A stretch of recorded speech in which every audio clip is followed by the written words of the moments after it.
Assalamualaikum warahmatullahi wabarakatuh. Bismillahirrahmanirrahim. Alhamdulillahirabbil alamin wa bihi nasta'inu ala amwalid dunya waddin. Shalatu wassalamu ala asyrafil anbiya'i wal mursalin sayyidina Muhammad wa ala alihi wa sahbihi ajma'in, amma ba'd. Fala haula wala quwata illa billahil azim. Segenap para masyayikh, para ustaz, para ustadzah, segenap teman-teman semua, khususnya siswa-siswi MTS Tujuh Kediri, lebih khusus lagi kelas 7D, kelas 7F, kelas 7G, kelas 7I dan 7K yang saya ampu mata pelajaran Quran Hadis. Alhamdulillah, pada pagi hari ini saya masih diberi kesehatan, masih diberi iman, taufik oleh Allah Subhanahu wa taala, sehingga saya diberi kemampuan oleh Allah untuk membuat video pendek tentang materi pelajaran Quran Hadis. Seperti biasa, sebelum kita mulai pelajaran, kita bertawasul dulu dengan harapan apa yang kita pelajari nanti benar-benar dicatat sebagai sebuah amal solih, ikhlas, diridhoi Allah, sehingga nanti bisa membuahkan sebuah ilmu yang manfaat barokah. Ila habbati ruhi Nabi Mustafa sallallahu alaihi wasallam. Al-Fatihah. A'udzu billahi minasyaitonir rajim. Bismillahirrahmanirrahim. Alhamdulillahi rabbil alamin. Arrahmanir rahim. Maliki yaumiddin. Iyyaka na'budu wa iyyaka nasta'in. Ihdinas siratal mustaqim. Shiratal ladzina an'amta 'alaihim ghairil maghdubi 'alaihim waladdallin. Terima kasih waktu yang telah diluangkan untuk bertawasul dulu. Segenap teman-teman siswa-siswi MTS Tujuh Kediri yang saya banggakan, dari uploadan kemarin video saya tentang mapel Quran Hadis sudah saya terangkan sedikit tentang definisi Al-Quran. Di situ ada sebuah respon dari salah satu teman-teman yang bernama Muhammad Fatihun Nabi dari teman kita bagian 7Do, mempertanyakan tentang apa toh itu ayat mujmal, apa toh itu ayat mubayyan. Itu menunjukkan bahwasanya saudara M. Fatihun Nabi itu tanggap dan mempunyai keberanian untuk bertanya sesuatu tentang yang memang belum difahami, atau memang bahasa saya terkadang mungkin terlalu menyinggung sedikit bahasan-bahasan yang memang belum saatnya untuk teman-teman bahas. Walaupun demikian, saya sangat mengapresiasi saudara M. Fatihun Nabi yang telah meluangkan pemikirannya untuk bertanya tentang hal tersebut. Insya Allah nanti akan saya jawab di akhir sesi. Sebelum saya menjawab pertanyaan dari saudara M. Fatihun Nabi, saya akan melanjutkan materi kemarin. Setelah kita sedikit membahas tentang definisi Quran dan lain sebagainya, yang saya sebutkan di sana ada asbabun nuzul, kemudian ada namanya nasikh mansukh dan mubayyan mujmal, kemudian manfaatnya atau kekuatan Qur'annya, kemudian juga saya singgung tentang tanda-tanda ustadz yang kurang bisa dicontoh, yang gampang mengkafirkan, membid'ahkan ulama atau orang Islam yang tidak sepaham dengan mereka, sudah saya contohkan kemarin. Di sini kita akan membahas kelanjutan dari Al-Quran. Kalau kita sebagai umat Islam, dua sumber hukum pokok yang disepakati ulama adalah Al-Quran, tentu saja yang paling utama. Yang kedua, tentu saja kita membahas hadis. Apa itu hadis? Kita sering mendengar perkataan semacam itu, maka di sini saya sampaikan sekali lagi. Nanti ketika nanti ada kalimat yang saya sampaikan itu kurang bisa dipahami, silakan bertanya di kolom komentar. Nanti akan saya tindak lanjuti dengan membuat video yang menjawab tentang pertanyaan tersebut. Saya sangat suka karena itu menunjukkan bahwa teman-teman itu mempunyai minat yang tinggi, himmah aliyah tentang pelajaran agama, terutama Quran hadis. Harus kita pahami teman-teman semuanya, kalau kita ingin memahami suatu ajaran dalam agama, kita harus memahami dulu tentang makna lughawinya dulu, arti secara bahasa dulu, baru kemudian kita kembangkan ke mana istilahi. Maka nanti kalau kita memahami ilmu agama sesuai dengan reng-rengan yang saya sebutkan tadi, maka nanti insya Allah kita tidak akan pernah tersesat, kita tidak akan pernah salah paham, yang selanjutnya akan bisa membuat kita nanti punya pemikiran yang salah terhadap orang yang lain. Hadis, hadis secara bahasa itu maknanya banyak. Ada yang bisa bermakna sesuatu yang baru. Kalau di mapel akidah, Allah mempunyai suatu mustahil namanya hudud, lawan dari kata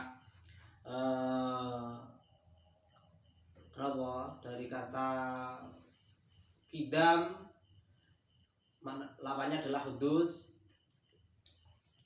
Itu maknanya baru hadis. Ada lagi yang bermakna percakapan, obrolan, omongan. Maka nanti dalam suatu pelajaran di Gontor itu ada namanya sesi muhadatsah, percakapan. Itu secara bahasa makna hadis. Dan lagi juga bermakna hadas, itu lawannya temannya najis itu. Ada hadas kecil, hadas besar, itu juga bisa bermakna semacam itu. Maka nanti harus kita persempit. Kalau kita memahami hadis secara bahasa sudah paham, nanti kan masih bisa bercabang pemahaman kita. Ada yang bisa bermakna percakapan, ada yang bisa bermakna baru, dan bisa bermakna najis dan lain sebagainya itu. Maka saya terangkan bahwa hadis yang dimaksud dalam mata pelajaran Quran hadis di sini adalah sesuatu yang disandarkan kepada kanjeng Nabi, ma'usnida ilan Nabi sallallahu alaihi wasallam min qaulin au fi'lin au takririn, yang berisi dawuh beliau, perkataan beliau, tindak lampah beliau, perilaku beliau, ada namanya takrir, penetapan beliau. Apa itu penetapan? Kalau hadis bermakna ucapan sudah biasa kita temui, Nabi bersabda, itu namanya hadis yang berisi fi qauli, yang bermakna qauli, dawuhnya Nabi. Ada yang bermakna fi'li, pekerjaan Nabi. Contoh, karena Nabi SAW yusolli ila akhirih, Nabi pernah sholat duhur dan asar di jamak, itu namanya hadisnya fi'li. Dan ada lagi makna hadis yaitu takriri, yaitu Nabi tidak bersabda, juga tidak bertindak laku, tetapi ada perilaku dari sahabat Nabi yang itu diketahui Nabi tidak mengomentarinya sama sekali. Maka itu namanya hadis takriri. Contohnya cukup banyak, walaupun tidak sebanyak fi'li atau qauli. Contohnya adalah zikir setelah sholat. Ketika ada sholat jamaah imam dan makmum, itu ada sebuah peristiwa setelah sholat itu para sahabat berzikir bersama dengan suara yang lantang, seperti yang kita ketahui tradisi keislaman di Indonesia. Setelah sholat berjamaah, imam memimpin zikir, kemudian ditirukan oleh makmumnya, itu ada hadisnya. Nabi memang tidak pernah melaksanakannya, tapi Nabi tidak mengingkari itu. Itu dapat dicek di kitab induknya Sahih Bukhari. Kalau yang kitab saya kaji Ibnu Abi Jamroh itu ada di situ. Di situ diterangkan memang orang berzikir setelah sholat itu tidak dicontohkan oleh Nabi dengan tata cara seperti yang kita ketahui dengan dipimpin oleh imam. Tapi hal itu sudah ada di zamannya Nabi dan Nabi tidak mengingkarinya. Maka itu dinamakan hadis takriri. Bisa dipahami nggih? Jadi kalau Nabi Anda semua menemukan sabdanya Nabi bersabda umpama contoh ada 7 golongan yang nanti di hari kiamat akan dijamin mendapat jaminan berupa tempat berteduh saat orang-orang lain tidak bisa berteduh. Salah satunya adalah seorang pemuda yang menghabiskan waktunya untuk beribadah kepada Allah. Kalau orang yang sudah tua beribadah wis wajar, dia mau mati, dia butuh bekal yang banyak, dia akan menghadap Allah sehingga dia beribadah mempeng. Itu orang tua yang kayak gitu tidak mendapat jaminan mendapat tempat teduh di hari kiamat nanti. Tapi kalau ada seorang pemuda yang masih, kalau sekarang namanya anak-anak milenial, masih belasan tahun, masih baru mancik remaja, usia remaja, tapi dia bisa menghabiskan waktu hanya untuk taat kepada Allah, tidak pacaran, tidak menghabiskan waktu untuk bermedsos yang berlebihan, nggak jalan-jalan, lah. Tapi dia itu di masjid sholat jamaah, jadi muadzin, jadi marbot masjid, bersih-bersih masjid. Lah itu pemuda kayak gitu itu mendapat jaminan tempat berteduh di hari kiamat nanti. Ini saya contohkan hadis namanya qauli, dawuhnya Nabi, sabda Nabi. Ya itu kalau nanti zaman ketemu. Kemudian nanti ada namanya hadis fi'li, tindakan Nabi. Contohnya Nabi menghatamkan Quran, semalam. Nabi itu tidak pernah menghatamkan Quran. Dalam kitab Is'adul Murahib, susunan yang saya susun sendiri, disebutkan Nabi itu kalau membaca Quran itu hanya maksimal itu seperti ukurannya surat Al-Baqarah, Al-Imran, dan An-Nisa, yaitu sekitar berapa itu? 6 juz tiap malam, 6 juz, tidak sampai khatam. Kalau kita kan nggak pernah baca sama sekali. Itu yang kita tidak sama dengan Nabi. Oleh karena itu maka tindakan kita itu tidak sama dengan tindakan Nabi. Ngerti nggih? Itu yang harus sama ketahui. Dan selanjutnya adalah apa Pak bedanya? Mungkin Anda semua tanya, Pak, bedanya hadis dengan sunnah. Ngerti nggih? Sunnah Nabi, hadis Nabi. Dilihat dari segi bahasa, kalau kita mendengar ucapan hadis Nabi, maka itu nanti kecenderungannya itu lebih pada dawuhnya Nabi atau sabdanya Nabi. Tapi kalau kita itu mendengar sunnahnya Nabi, maka itu yang paling banyak itu adalah perilaku atau tindak lampahnya Nabi. Kalau sunnah itu lebih cenderung pada perilaku. Jadi itu bedanya hadis dan sunnah. Dalam arti sunnah yang menjadi tindakan Nabi, bukan sunnah yang temannya wajib, makruh dan mubah itu. Jadi yang saya sampaikan selanjutnya adalah harus kita ketahui bahwasanya hadis dilihat dari bentuknya tadi. Kemudian hadis nanti masih dibagi lagi, yaitu dilihat dari sumbernya. Ketika nanti sumbernya itu dari Nabi, maka namanya hadis nabawi. Ngerti nggih? Dan seperti yang saya katakan tadi, berarti ada fi'li, qauli, takriri, itu namanya hadis nabawi. Kalau nanti hadisnya itu bersumber dari Allah, seperti yang saya cuplikan kemarin, yaitu dawe Allah, firman Allah disampaikan langsung kepada Nabi. Seperti ada sebuah hadis, ana bihasabi dzoni abdi bi. Allah berfirman, saya tergantung terhadap perasaan hamba saya kepada saya. Itu dawuhnya Allah, firmannya Allah. Tapi disampaikan Nabi, itu bukan Quran. Lah, itu namanya hadis qudsi. Tadi Nabi Muhammad itu menceritakan apa yang didawuhkan Allah, itu namanya hadis qudsi. Oke. Terus kemudian hadis qudsi itu tidak sama seperti Quran.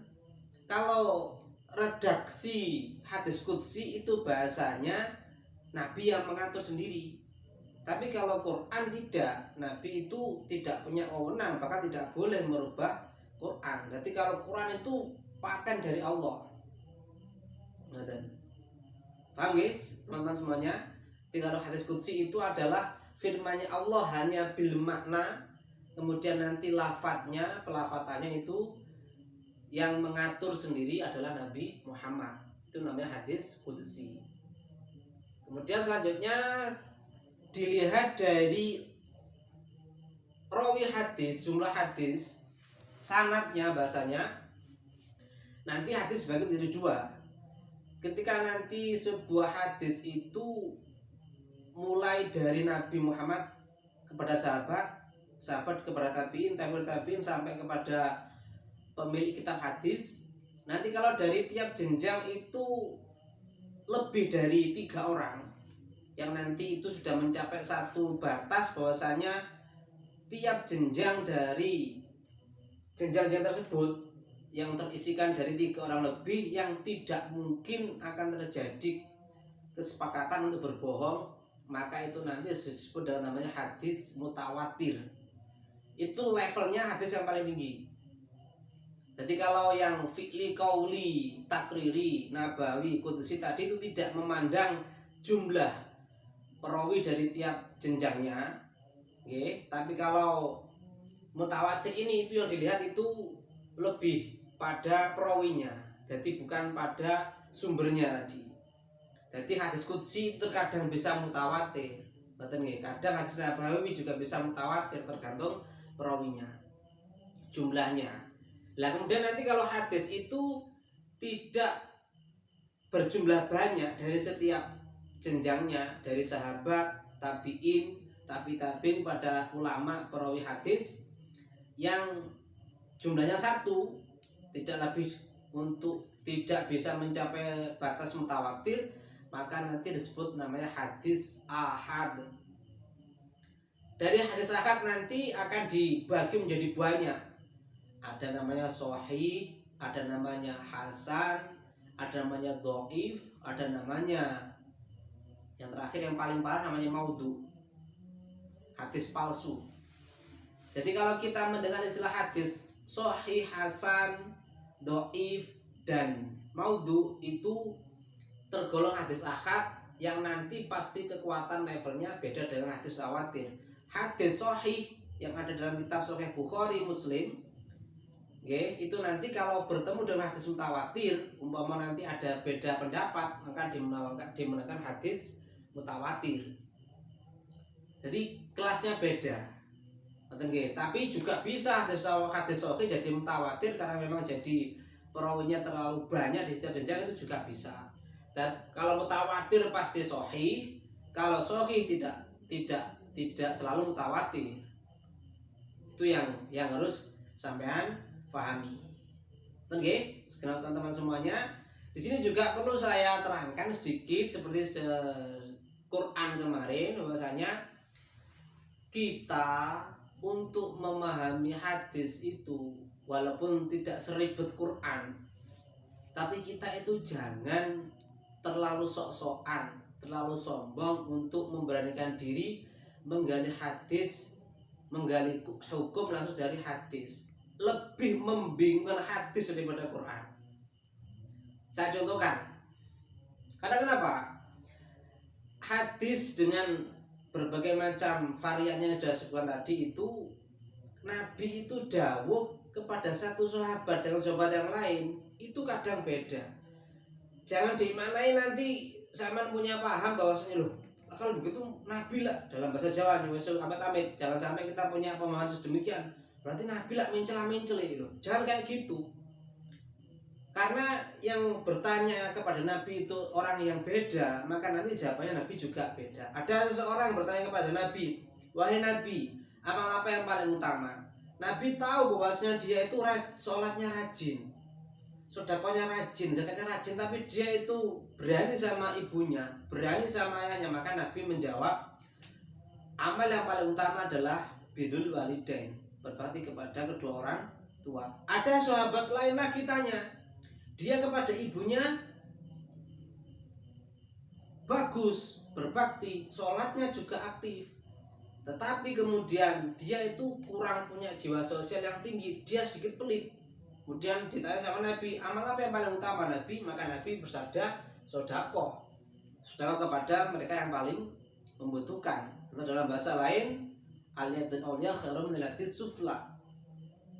Tangan yang berada di atas lebih baik dari tangan yang di bawah. Memberi lebih baik daripada menerima sodako. Itu saya contohkan. Kemudian masih banyak lagi nih kalau saya contohkan. Yang nanti kalau kita itu memahami hadis hanya versi satu saja, maka nanti kita akan mudah menyalahkan hadis yang lain. Padahal hadis itu jumlahnya jutaan, begitu banyaknya. Kalau nanti kita tidak punya satu IQ yang luar biasa tinggi dan kita tidak punya bahan hadis yang banyak, maka nanti kita akan cepat menyalahkan orang-orang yang lain. Saya contohkan ngomong. Yang paling sering dijadikan sesuatu yang kontroversial, diperdebatkan adalah satu, soal kunut, dua, soal bacaan Fatihah, tiga, soal jumlah sholat tarawih di bulan Ramadan. Itu yang dijadikan perdebatan, bahkan bisa dijadikan sebuah perselisihan sampai permusuhan. Bagi saya pribadi, jangan kayak gitulah. Itu adalah masalah furu'iyah, masalah cabang yang sudah tidak bisa kita gabungkan lagi. Memang hadisnya berkata demikian sudah beda. Nabi berkata kepada, umpama saya contohkan tentang kunut. Dalam satu versi Nabi mengatakan kepada orang lain atau sahabat lain yang menjumpai Nabi itu tidak pernah tidak kunut saat sholat subuh. Hadis riwayatnya Abu Hurairah. Tapi satu versi hadis lain mengatakan memang Nabi tidak boleh melakukan kunut. Nah, ini terjadi perdebatan di antara para ulama. Kunut yang tidak diperbolehkan di sini menurut Imam Syafi'i adalah kunut nazilah. Kunut yang bersifat melaknat orang lain, yang melaknat umat muslim lainnya, itu namanya kunut nazilah. Jenisnya kunut nazilah. Tapi Imam Abu Hanifah dan Imam Ahmad bin Hanbal, kunut subuh termasuk kunut yang dilarang. Nah, contohnya lagi apa tadi? Bacaan Fatihah yang mengatakan Bismillahirrahmanirrahim termasuk ayat dari Fatihah apa bukan? Itu memang hadisnya beda.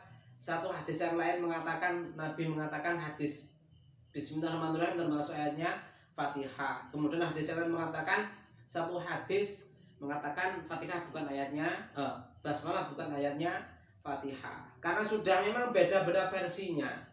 Sehingga kalau kita paham, maka kita paling bijak itu dari ulama saja. Jadi nanti ketimbang kalau kita nanti salah memahami hadis, kita akan terjerumus ke kesalahan yang sangat fatal.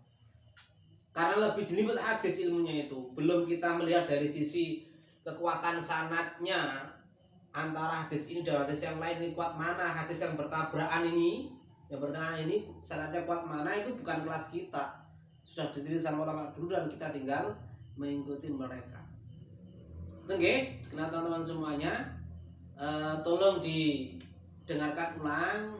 Nanti mungkin ada yang perlu diperjelas, mungkin contoh-contoh saya yang kurang jelas bisa sampean tambahkan di kolom komentar. Selanjutnya saya ingin menjawab pertanyaan dari saudara M. Fatihun Nabi. Apa toh Pak itu ayat mujmal, apa atau Pak ayat mubayyan? Yang saya terangkan di sini adalah ayat mujmal itu adalah ayat-ayat yang bersifat global, masih umum banget. Jadi tidak khusus. Ayat-ayat model gini itu ayat yang paling banyak di Quran itu. Jadi kita masih perlu tafsiran yang luar biasa banyaknya. Contohnya apa Pak? Contohnya tentang ayat perintah untuk sholat yang sudah saya contohkan kemarin. Di Quran itu tidak ada perintah untuk melaksanakan sholat 5 waktu. Tidak ada sama sekali, adanya di hadis. Nanti kalau kita itu mempunyai pemahaman yang salah, kalau Quran tidak memerintahkan kita sholat 5 waktu, berarti kita nggak usah sholat 5 waktu, sepenting kita sholat. Nah itu nanti kita akan terjebak dalam sebuah pemahaman atau prinsip yang salah, akidah yang salah. Contohnya perintah zakat juga demikian. Zakat fitrah, zakat mal tidak ada dalam Quran. Perintahnya mana zakat fitrah? Secara sori nggak ada. Ngoten nggih. Maka itu nanti diperjelaslah lewat hadis. Ada lagi Pak, banyak sekali, contohnya itu masih banyak sekali. Haji juga demikian. Haji al-hajj asyhurun ma'lumat, itu didhawuhi kan di Quran itu haji itu ada pada bulan-bulan tertentu lah. Bulan-bulan tertentu ini apa dalam ayat itu? Maka nanti diterangkan oleh hadis. Itu namanya ayat yang bersifat mujmal. Kemudian nanti ada namanya ayat yang bersifat mubayyan, yang sudah sangat-sangat jelas. Saya contohkan umpama banyak, ini juga banyak walaupun nanti tidak sebanyak ayat mujmal. Contohnya Muhammadur Rasulullah. Muhammad adalah utusan Allah. Ini insya Allah surat apa nih? Juz 26, saya lupa suratnya itu, Juz 26 itu insya Allah itu. Ayat ini menerangkan bahwasanya Muhammad adalah utusan Allah. Siapa Muhammad di sini? Ayo. Kata Muhammad ini siapa di sini? Tentu saja Nabi Muhammad, yang Muhammad bin Abdullah bin Abdul Muthalib bin Hashim dan seterusnya itu. Maka tidak bisa semerta-merta ketika nanti ada orang yang bernama Muhammad itu pasti nabinya Allah. Karena kenapa? Itu sudah mubayyan. Betul loh. Lah, ayat gini yang sudah sangat jelas kayak gini loh, ada orang yang salah itu. Di India atau Pakistan itu ada namanya Ahmadiyah. Ada namanya aliran Ahmadiyah. Itu karena mereka salah memahami surat Shaf, wa id qala Isa ibnu Maryam al-Hawariyin musaddiqan lima baina yadayya wa basyiran bi rasulin ya'ti min ba'di ismuhu Ahmad. Dalam surat itu disebutkan Nabi Isa berkata kepada kaum Hawariyin bahwa nanti akan ada Rasul di akhir zaman yang bernama Ahmad. Lah padahal nama Ahmad, nama Nabi Muhammad itu ada 300 lebih. Namanya Muhammad, ada lagi namanya Ahmad. Jadi namanya Nabi Muhammad itu banyak.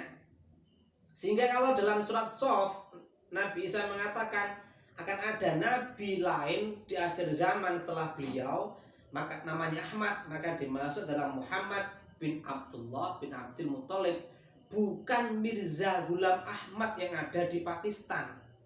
Itu ada ulama pengikut mereka yang mengatakan bahwasanya Ahmad yang ada di Quran adalah bukan Ahmad Muhammad yang ada di Mekah, tapi Ahmad yang ada di India. Lah, itu kan namanya mereka tidak memahami ayat yang berjenis mubayyan.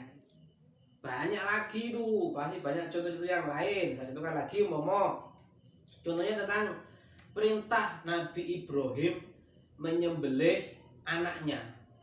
Ini anaknya siapa? Kalau anaknya ini termasuk jenis ayat mujmal. Ada dua versi tafsir. Ada yang mengatakan anaknya Ibrahim yang disembelih adalah Nabi Ismail. Ini kalau versi yang paling banyak. Ada yang mengatakan anak yang disembelih ada namanya Ishak. Kemudian ada orang yang terinspirasi dari cerita ini.